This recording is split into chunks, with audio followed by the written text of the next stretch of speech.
Barchaga assalomu alaykum. 13-dars kimyo reaksiya unumi. Kimyoviy reaksiya unumi nima? Kimyo reaksiya unumi amaliyda nazariyga nisbati, ya'ni amaliy miqdor, massa, hajm, mol miqdor, zarrachalar sonini nazariy jihatdan olingan miqdorga, ya'ni massa, hajm, mol miqdor, zarrachalar soniga nisbati bu kimyo reaksiya unumi hisoblanadi. Kimyo reaksiya unumi et ta'rifi bilan belgilanadi. Mana ko'rib turganimizdek. Reaksiya unumini topish uchun albatta biz amaliyni nazariyga bo'lib 100% ga ko'paytirsak, demak reaksiya unumi kelib chiqadi. Bu birinchi usul. Ikkinchi usul. Reaksiya unumini topishda biz dastlabki miqdorni, dastlabki berilgan, masala shartda berilgan miqdor, u massa bo'lsin, u mol miqdori yoki hajmmi yoki zarrachalar sonimi ahamiyati yo'q. Dastlabki miqdor 100% ga teng bo'ladi. Sarflangan miqdor demak reaksiya unumiga teng bo'ladi. Demak, ikkinchi usul. Topshiriq 1. Quyidagilarni reaksiya unumini topgan holda ishlang debdi. Xo'p, birinchisi 24,5 gram bertol tuzidan 5,4 litr kislorod olingan bo'lsa, reaksiya unumini toping debdi. Yozib olamiz. Bertol tuzini parchalaymiz. Kaliy xlor plus kislorod. Tenglashtira olamiz. Mana quyidagicha 24,5 gram dastlabki miqdor. Massasi 245 gram parchalanganda 3 mol kislorodimiz 67,2 litr. Demak, hosil bo'lar ekan. Masala shartida bizda 5,4 litr kislorod hosil bo'lsa ekan. Shundan foydalanib topa olamiz. Ana endi 245 gram bertol tuzi parchalanganda 67,2 litr kislorod hosil bo'lsa, qani 5,4 litr kislorod hosil bo'lishi uchun necha gram bertol tuzi parchalanishi kerak? Topa olamiz. 5,04 ni 245 ga ko'paytirib 67,2 litrga bo'lamiz. Demak, bu uchun ikkalasini ham qisqartira olamiz. 1,8 ga qisqartirsak 5,4 3. Demak, 67,2 ni 1,8 ga 40 kelib chiqadi. Endi shunda 3 ta 245 ga ko'paytirib 40 ga bo'lsak 18,375 gram kelib chiqadi. Birinchi ish, bu ikkinchi ish.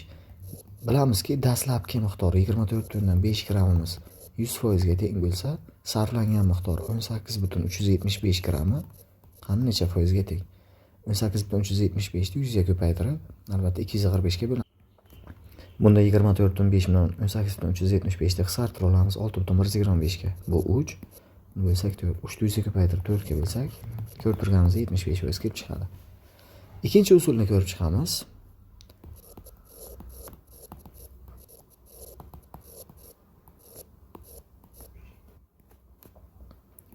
,5 gram, 245 gram. Kislorodimiz 3 tasi 67,2 litr. Ana endi 245 gramdan 67,2 litr kislorod hosil bo'lsa, qani 24,5 dan qancha? Bu degani ikkalasini qisqartira olamiz. 24,5 ni 100 ga bo'lsak 1, 245 ni 24,5 ga bo'lsak 10. 67,2 litrda 1 ga ko'paytirib 10 ga bo'lsak 6,72 litr kelib chiqadi. Birinchi usul. Ikkinchisi. Ikkinchi ishimiz 6,72 litrimiz 100% ga teng bo'lsa, 5,4 litri necha foizga teng?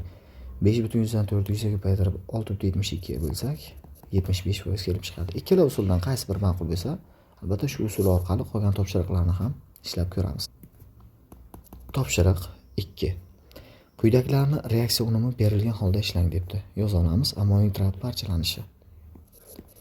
Ammoniy nitrat parchalanish reaksiyasini esimizdan chiqarmaymiz. Bunda kuldiruvchi gaz, ya'ni NiCO, azot peroksid kuldiruvchi gaz hisoblanadi va suv hosil bo'ladi. Tenglashtira olsak, azotlarimiz teng, vodorodimiz chap tarafda 4 ta, o'ng tarafda 2 ta. Tik qo'ysak teng, kislorodlarimiz ham teng bo'ldi. Birinchi usul. Demak, bizga 24 gram beribdi. 24 gramimiz 100% ga teng bo'lsa, reaksiya unumi 60%. Bilamiz, dastlabki miqdor 100% ga teng, reaksiya unumi sarflangan miqdorga teng bo'ladi. 20 ga bo'lsak 5 bilan 3 bo'ladi. 3 ni 24 ga ko'paytirib 5 ga bo'lamiz. 3 kare 24 72, 72 ni 5 ga bo'lsak, yodda tutamiz, har qanday sonni 5 ga bo'lish shu sonni 2 ga ko'paytirib virgulni chap tomonga bir-birlikka surish degan. 24 3 ga ko'paytirsam 72, 72 ni 5 ga bo'lsam, u degani 72 ni 2 ga ko'paytirsam 144, 2 bir birlikka sursak chap tomonga 14,4 gram chiqar ekan. Endi yozamiz. 24 gram bor edi, bundan bor yog'i 14,4 gram sarflanar ekan. Massasi 80 gram. Necha litr kuydiruvchi gaz? 1 mol bo'lganligi uchun 22,4 litr hosil bo'lsa mana 14,4 dan demak qancha hosil bo'ladi? 14,4 ni 22 ga 4 ga ko'paytirib, demak 80 ga bo'lsak, kelib chiqadi 4,032 litr. Ikkinchi usulga o'tamiz. Birinchi ish ammoniy nitrat parchalab olamiz. Azot peroksid buni yuqorida ko'rgandek tenglashtirib olamiz. 24 gram. 80 gram. 80 gram parchalanganda 1 mol azot peroksid hosil bo'lyapti. 22,4 litr. 24 gramda demak qancha? 24 bilan 80 ni 8 ga bo'lsak bu 3, bu 10. 22,4 3 ga ko'paytirsak 67,2, 10 ga bo'lsak 6,72 litr. Ikkinchi ishimiz 6,72 litrimiz 100% bo'lsa 60% qancha? X. 100 ni 60 ga 20 bo'lsam bu 5, bu 3. 3 ni 6,72 ga ko'paytirib 5 ga bo'lsam kelib chiqadi 4,032 litr. Qaysi usul ma'qul bo'lsa, topshiriq ikkinchi savollarni, keyingi savollarni mana shu usullarda ishlab chiqamiz. Topshiriq 3. Bosqichli reaksiya unumiga oid masalalar. Birinchisi. Piritdan sulfat kislota olish 3 bosqichda amalga oshiriladi. Birinchi bosqichda reaksiya unumi 80%, ikkinchi bosqichda reaksiya unumi 90% va uchinchi bosqichda reaksiya unumi 100% ligi ma'lum bo'lsa, 12 kilogramm piritdan necha gram sulfat kislota olish mumkin debdi. Xo'p, birinchi bosqichda yoza olamiz. Piritdan sulfat kislota olish 3 bosqichda ketadi. Demak, kislorodni yoqamiz. Temir 3 oksid bilan SO2 hosil bo'ladi. Tenglashtirib olsak 2, 4, 8, 11. Albatta buni men endi jam unchalik ham qiyin emasman. Darrov tenglashtirishda buni yodlaganman. To'g'risi sizga ham tavsiya qilaman yodlab olishda. Oksidlanish qaytarish elektron balans usuliga qo'ysak ham tezda chiqadi. Ana endi birinchi bosqich reaksiya unumi 80% debdi va birinchi piritni beribdi, massasini 12 kilogramm. 12 kilogramdan foydalanib topamiz reaksiya unumidan. 80%. 100% bo'lsa 80% qancha? 20 ga bo'lsak 5, 4. 4 ni 12 ga ko'paytirsak 48, 48 ni 5 ga bo'lsak 9,6 kilogrammi demak sarflanar ekan. 9,6 kilogramm pirit massasi 480 gram. Shunda oltin gurti molini hisoblaymiz, demak 8 mol. 9,6 dan qancha mol olamiz? Yozib olamiz. Shunda 8 bilan 480 ni qisqartiramiz. 8 ni o'ziga bo'lsak 1, 480 ni demak 8 ga bo'lsam 60 kelib chiqadi. Ko'rib turganimizda 9,6 ni 1 ga ko'paytirib 60 ga bo'lsam demak 9,6 kilogramni grammga aylantira olamiz. 9600 mana gram kelib chiqdi. Ana endi keyingi ishimiz piritimiz sarflangan miqdor kelib chiqdi 9600 gram. Shunda SO2 ni molini topib olamiz. 480 gramdan 8 mol bo'lsa, qani 9600 gramda necha moli hosil bo'lgan. Shu yerda 9600 bilan 480 ni qisqartira olamiz. Bu 1, demak 20. 20 ni 8 ga ko'paytirib 1 ga bo'lsak, buni moli kelib chiqadi. Demak 160 mol. Ikkinchi bosqichga o'tamiz. SO2 ni albatta oksidlab SO3 olamiz. Mana tenglashtirib oldik. SO2 miz bizga ko'rib turganimizda 160 mol olgan edik. Lekin bu bosqichda reaksiya unumi bergan 90%. Yozib olamiz. 160 mol dastlabki miqdor bu. 100% bo'lsa 90% demak qancha? Endi buni ishlasak 100 ni bittadan olamiz, 90 ni bittadan olursak 9 10 bo'ldi. 16 bilan 10 ni nolni uramiz. Bu 1, bu 16 bo'ldi. 9 ni 16 ga ko'paytirsak 144 mol kelib chiqdi. Demak 144 moli sarflangan. 2 molidan 2 mol olinsa 144 moldan qancha olinadi? 144 mol. 3-bosqichga o'tamiz. Olingan SO3 ni albatta biz suvda eritib sulfat kislota olamiz. Bizga SO3miz 144 mol edi. Ana endi 3-bosqichda reaksiya unumi 100% beryapti. Bu nimani anglatadi? Yodda saqlaymiz. Reaksiya unumi 100% degani bu modda to'liq sarflandi degani. 144 mol 100% bo'lsa, reaksiya unumi ham 100% degan. ko'rib turganimizda 144 mol to'liq sarflangan. Demak, ortib qolmagan. Ya'ni ortib qolgan miqdor 0 mol. 1 molidan ko'rib turganimizda 98 gram sulfat kislota olsak, 144 molidan demak necha gram olamiz? 98 144 ga ko'paytirsak 14112 gram sulfat kislota olamiz. Bosqichli reaksiya unumiga oid masalalar bu yerda topshiriq 3 ta berilgan. Bittasini ishladim. Qolgan barcha masalalarni mana shunga qarab, demak, mustaqil ishlab chiqamiz. Demak, mavzumizning nazariy qismi tugadi. Mavzuga oid testlar. 1. 1 mol ohak tosh 70% unum bilan parchalanish natijasida olingan qattiq qoldiq massasi gaz massasidan necha grammga farq qiladi debdi. Yoza olamiz. Ohak tosh parchalanishi ko'rib turganimizda ohak tosh parchalanishidan kalsiy oksid hamda karbonat angidrid gazi hosil bo'ladi. Bizda 1 mol ohak tosh bergan. Endi 1 mol ohak toshimiz dastlabki miqdorimiz 100% bo'lsa, 70% debdi. Qancha?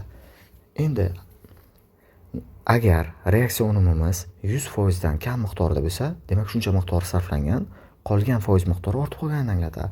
100% bo'lsa, bu to'liq barchasi sarflanganligini anglatadi. Reaksiya unumi 70% nimani anglatadi desa, bu 70% sarflangan, 30% miqdori ortib qolgan degani. Endi 1 mol 70% ni topsak, 0.7 moli mana ko'rib turganimizda sarflangan. 0.7 moli sarflangan bo'lsa, 1 dan 0.7 ni ayirsak, 0.3 moli ko'rib turganimizda demak ortib qolgan. Endi 1 mol ohak tosh parchalanishidan olingan kalsiy oksidimiz 56 gram, olingan karbonat angidrid gazimiz 44 gram. 0.7 moldan qancha gram hosil bo'lgan? 0.7 ni 56 ga ko'paytirsak, demak 39.2 gram. 0.7 ni 44 ga ko'paytirsak, bu kelib chiqadi 30.4 gram kelib chiqadi.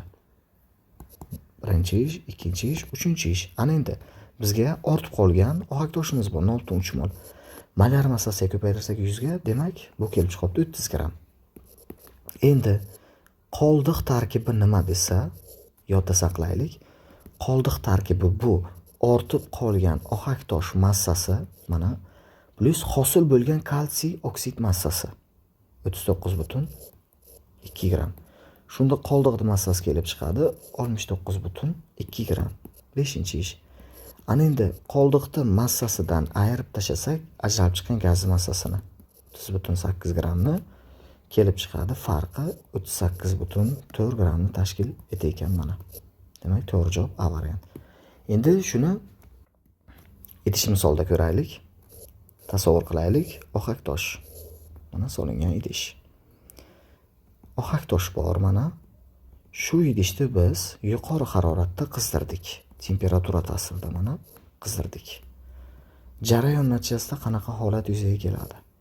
Jarayon natijasida idishimizda karbonat angidrid gazi hosil bo'ladi. Albatta bu gaz bo'lib idishdan chiqib ketadi. Natijada ko'rib turganimizda mana 70% unum bilan ishladik. 30 gram ohak tosh mana parchalanmay qoldi. Natijada idishda 30 gram, ya'ni ortib qolgan kalsiy karbonat va hosil bo'lgan kalsiy oksid massasi qoladi mana qoldiq bo'lib. Qoldiq nima desak, bu qattiq modda hisoblanadi. Yana ham umumiyroq qilib aytsak, bu gaz emas, idishdan chiqib keta olmaydi. Bu ochiq idishda amalga oshirilyapti. Demak, reaksiyadan so'ng mana shu idishdagi ko'rib turganimizdek mahsulotlar hosil bo'ladi. Endi qoldiq massasini toping desa, doim yodda saqlaymiz. Shunaqa masalalarda doimiy ortib qolgan ohak tosh bilan hosil bo'lgan kalsiy oksid massasining yig'indisi, bu demak qoldiq massasi hisoblanadi. Agar shu yerda reaksiya unumini 100% berib, qoldiq massasini toping desa, biz bilamizki, reaksiya unumi 100% degani moddamizning barcha sarflanganligini anglatadi. Endi bu yerda ohak tosh to'liq parchalanib ketgan, karbonat angidrid gaz bo'lib chiqib ketgan bo'ladi. Qoldiq esa faqatgina ohak toshni parchalanishdan hosil bo'lgan kalsiy oksid hisoblanadi. 2-1. 1 mol ohak tosh necha foiz unum bilan parchalanish natijasida olingan qattiq qoldiq massasi ajralgan gaz massasidan 38.4 gramga ko'p bo'ladi. Xuddi yuqoridagi masala. Ohak tosh parchalaymiz. Kalsiy oksid, karbonat angidrid gaz hosil bo'ladi. 1 mol ohak tosh debdi. Endi bilmaymiz necha foiz unum bilan debdi. Shuning uchun ohak tosh sarflangan miqdorini x mol deymiz, ortib qolgan miqdorini 1dan x dersak ortib qolgan miqdori kelib chiqadi mana.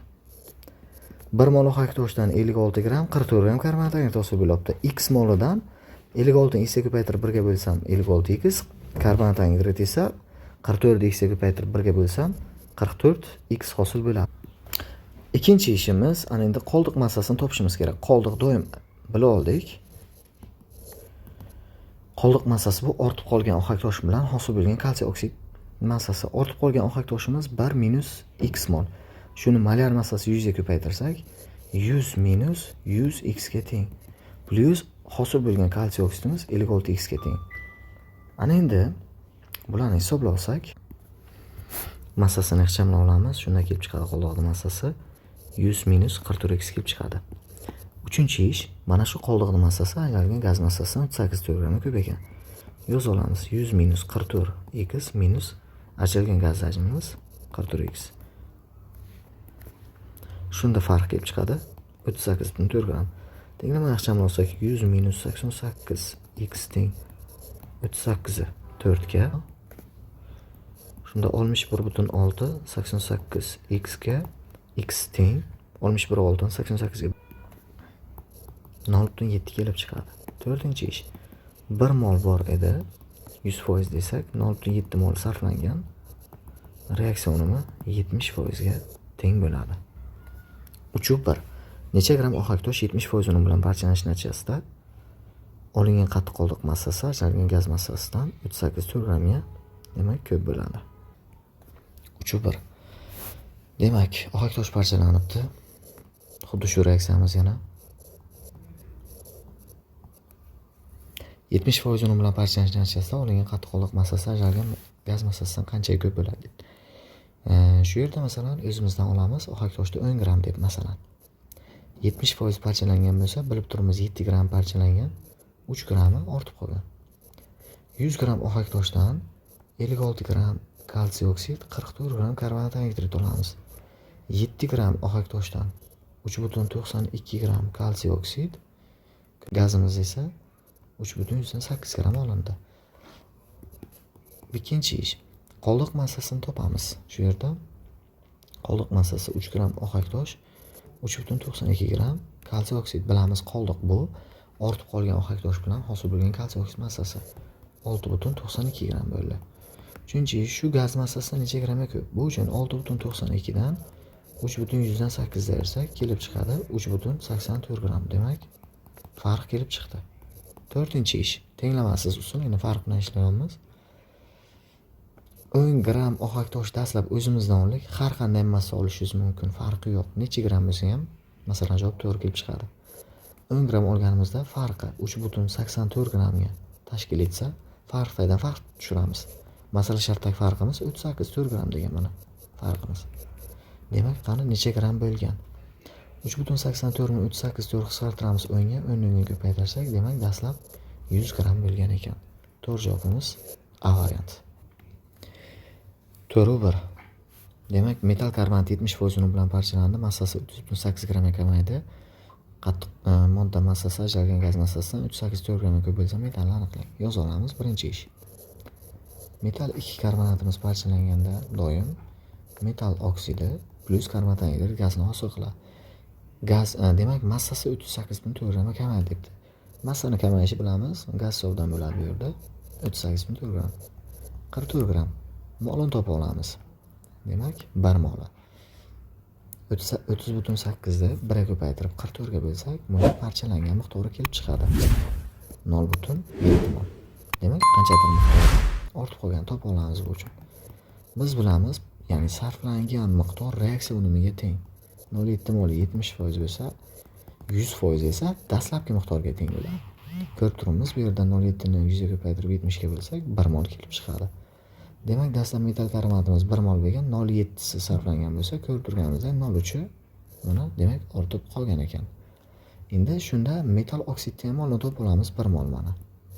1 molni 30.8 ga ko'paytirib 44 ga bo'lsak, buni ham hosil bo'lgan miqdori kelib chiqadi. 0.7 mol ekan. Uchinchi ish, biz demak bu yerda qoldiq massasini topamiz. Qoldiq tarkibi nima? Avvalambor yoza olamiz. Qoldiq tarkibi ortib qolgan metal karbonatimiz plus hamda hosil bo'lgan metall oksidimiz hisoblanadi. Ortib qolgan metall karbonatimizni miqdorini yoza olamiz. 0.3 mol. Hosil bo'lgan metall oksid miqdorini yoza olamiz. 0.7 mol.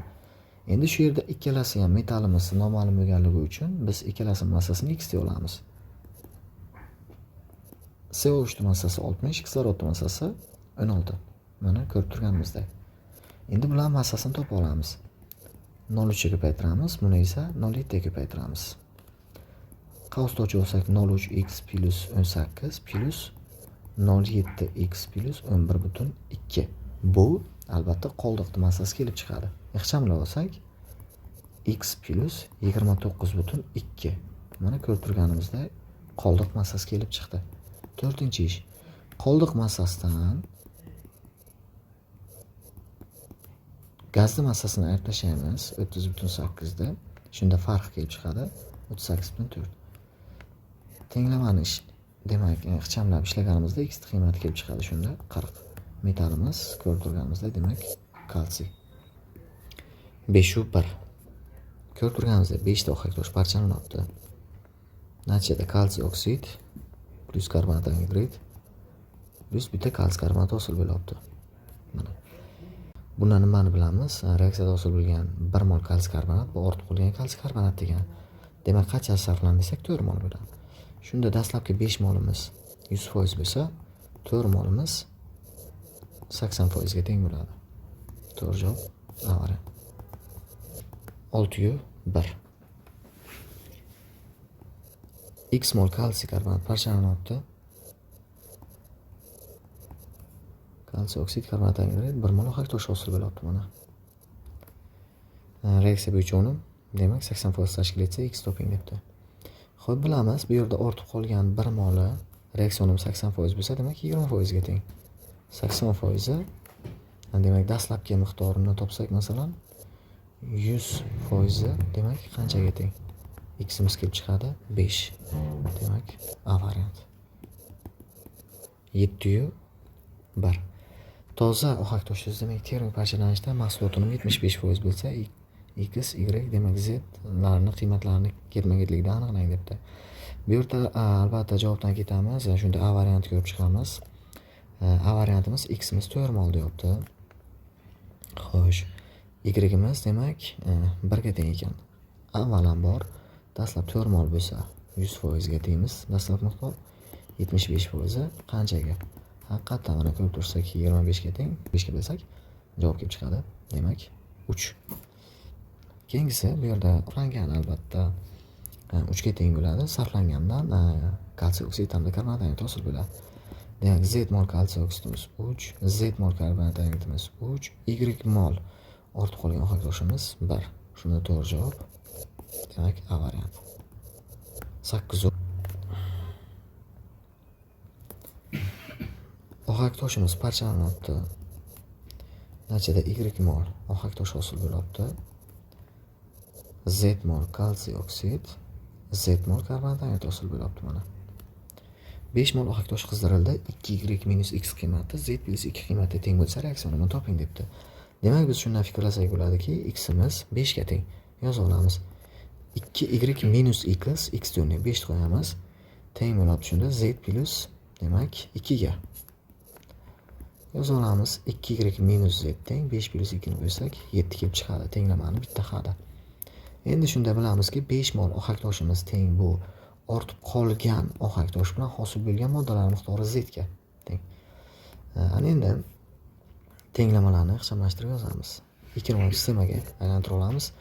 2y minus z teng 7, y plus z teng 5. Sistemani tuza oldik. Qo'shish usulida foydalansak 3y zlarimiz qisqarib ketadi teng 7 ga 5 12. Y teng ko'rib turganimizda 12 3 ga bo'lsak, demak 4 kelib chiqar ekan. Y'imiz 4 bo'lsa, y plus z qiymati 5 bo'lsa, shunda z qiymatini topa olsak, demak 1 kelib chiqar ekan. X'imiz qiymati 5 edi. Reaksiyon buni aniqlang debdi. Dastlabki miqdori 5 mol bo'lsa, 100% ga teng. Zimiz hosil bo'lgan, ya'ni sarflangan miqdor hisoblanadi. 1 mol desak, kelib chiqadi bu 20%. 9/1. Metal OH, metal xlorid va metal nitrat ushbu reaksiya tenglamalari bo'yicha 57,6 gram metal OH dan 267,6 gram metal xlorid va metal nitrat aralashmasi olingan bo'lsa, metal 2SO3 ning molar massasini toping. 9/1da demak bizda aytibdi 57,6 gram metal gidroksiddan metal xlorid bilan metal nitrat aralashmasi olindi. Umumiy aralashma massasi 267,6 gram. Natijada metalni noma'lum metal topishimiz kerak va shundan foydalanib shu metalni sulfid tuzining molar massasini topishimiz kerak. Bu yerda 57,6 gramdan 267,6 gram olinsa, metal OHning molar massasi x + 17 bo'lgan paytda bu aralashmaning massasi 2x + 97,5 gram oldik. 2x qayerdan kelib chiqdi desak, albatta bu metal massasi. Ikkita metalimiz shu yerda 2x deb oldim. Bu yerda qatnashgan, jarayonda qatnashgan uchala holat tuz, ikkita tuz va bitta gidroksid tarkibidagi metallarimiz ham bir xil tarkibli metal. Tenglamani ishlab chiqsak, x imizning qiymati kelib chiqadi 7. Demak, bu litiy. Ikkinchi metal 2SO3 bu degani litiy 2SO3 massasini topsak, SO3 80, ikkita litiyimiz 14 bo'lsa, massasi kelib chiqadi 94 gram. Demak, B varianti. 11. X mol metal OHdan 70% uni bilan 35,35 gram metal NO3, 80% uni bilan esa 29,8 gram metal xlorid olindi. Yoza olamiz. Jarayon ikkita reaksiya bilan borgan. Metal gidroksiddan to'g'ridan-to'g'ri olamiz. Metal NO3. Demak, olingan miqdori 35,35 gram bo'lgan. Bu 70% unum bilan ajralgan. Ikkinchisi, xuddi shu metal OHdan ko'rib turganimizdek metal xlorid olingan. Faqat bunisi 80% uni bilan. Yoza olamiz. Birinchi reaksiyamiz 70% unum bilan, ikkinchi reaksiyamiz 80% unum bilan amalga oshirilgan. Bunda olingan moddaning massasi 29,8 gram. Endi e'tibor bersak, miqdorlarimiz teng. 1 molga 1 mol.